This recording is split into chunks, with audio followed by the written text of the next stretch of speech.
আমাদের এখানে গিরিজেলের বাচ্চা এটা, আর এটা সবজি বাচ্চা। আর ওই বাচ্চাটারে ওই ময়ূরী দেখেন ঠোকরাইতেছে। আর এইখানে আমাদের সবজি 2টা ডিম কমপ্লিট হয়েছে পারা, আর এইখানে গিরিজেলেও 2টা ডিম পারা কমপ্লিট হয়েছে। আর আমাদের এই দেশি কবুতর জোড়া, এই জোড়ায় খুব রিসেন্টলি ডিম পারবে।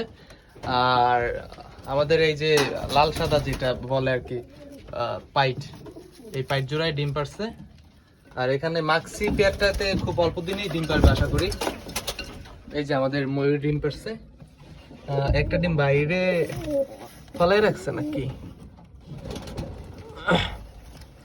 আরেকটা ডিম কই, আরেকটা বোধহয় পারে নাই ডিম, আরেকটা ডিম খুব রিসেন্টলি পারবে, কালকে কালকে বোধহয় পারবে।